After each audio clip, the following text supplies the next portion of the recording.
Okay, let's bring in now Sky News contributor Joe Hildebrand and Liberal Senator Hollie Hughes. Welcome to you both.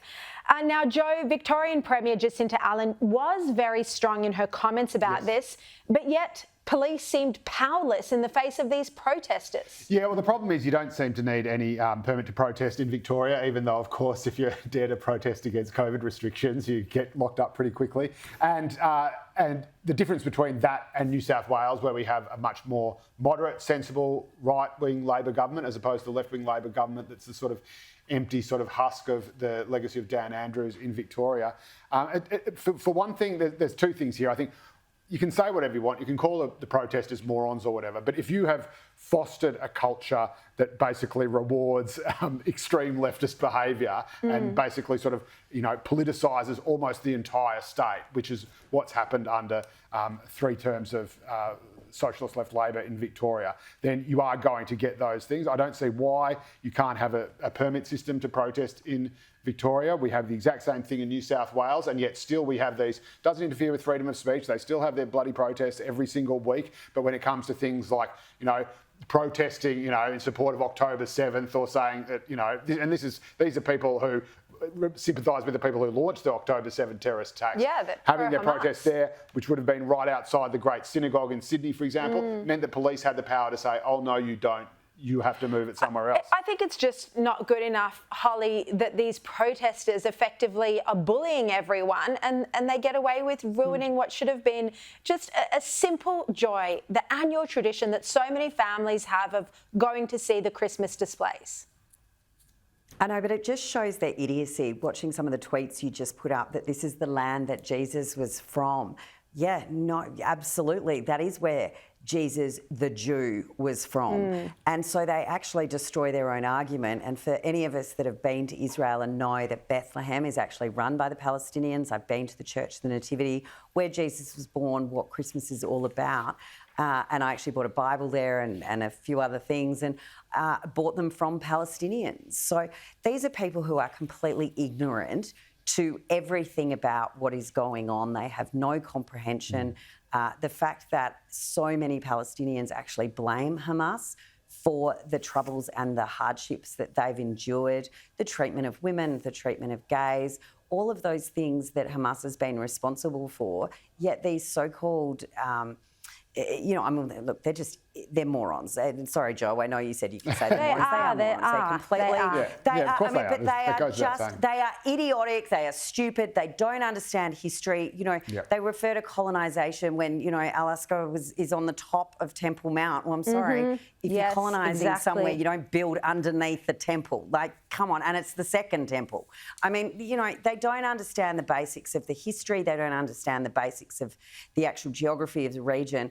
And to now say, well, you can't celebrate Christmas. Well, I can tell you, whether you celebrate Christmas from a religious perspective or whether you're more focused on Santa and the presents under the tree, there aren't many Australian kids who are going to be thankful to you if those presents aren't under the tree from Santa. And, maybe this is the hope. Maybe, all those kids that have been indoctrinated at university, hopefully the kids in the generation after them are like, well, hang on, you tried to ruin Christmas. We're not going to side with you anymore, and we might have hope for future generations, because it seems like some of this one is lost. Also worth noting that the Jerusalem that Jesus was living under was also colonised by the Romans, and Jesus absolutely refused point blank all the exhortations from those around him to ever use violence as a political solution to that colonisation. So again, I'm pretty well read on old JC, and for the protesters to invoke his message or his name in their crazy, nutty disgraceful. It just shows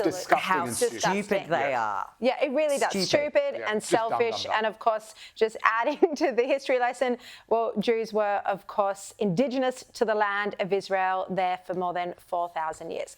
All right, let's turn to the Prime Minister now, because now China is holding Albanese up as the role model for Western leaders. This should be an embarrassment, Joe, because, we're seeing that Albanese potentially struggling to forge ties in Washington, but yet he's being praised by the communist dictatorship of China. Yeah, I mean, obviously this is not the sort of praise that you want to hear, but this is not of Albanese's doing. This is something that China. This is something that China is trying to use to try to paint Albanese and the Australian government as something that they are not, in an effort to make other countries fall into line and behave similarly. And the fact that it is so fall into line and behave similarly. That's exactly the point. No, but that is what they present. Because Australia has been acquiescent. You are falling for the Chinese propaganda. This is what the Chinese are trying to do. And the reason they are doing it, and this is what so many people are missing, is because they are clearly and genuinely rattled by the election of Donald Trump.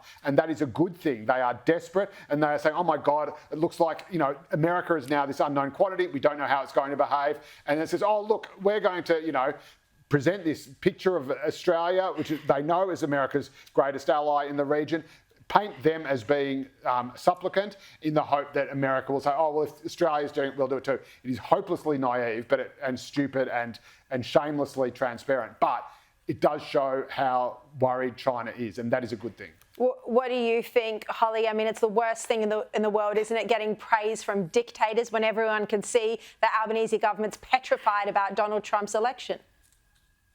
It's like paint by numbers, Joe, if they're painting a picture, because let me tell you, when they want to present Albanese as supplicant, it's because he is, the handsome boy. Mm-hmm. This isn't the first time they've heaped praise on him. And if you spend a minute to listen to Comrade Albanese and his colleagues, they will all tell you how wonderful they have been at their relationship with China, which has basically just been, we'll do what you want us to do.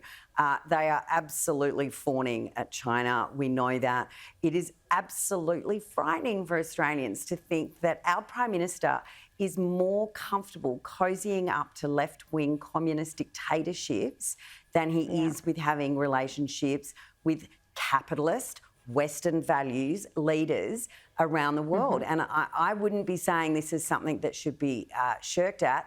And if China's worried, let me tell you, every Australian elector out there, if they're worried about the election of Trump, let's give them Peter Dutton as well to make sure that they do have a couple of strong men, not one strong man and weak supplicant there standing up for Australia.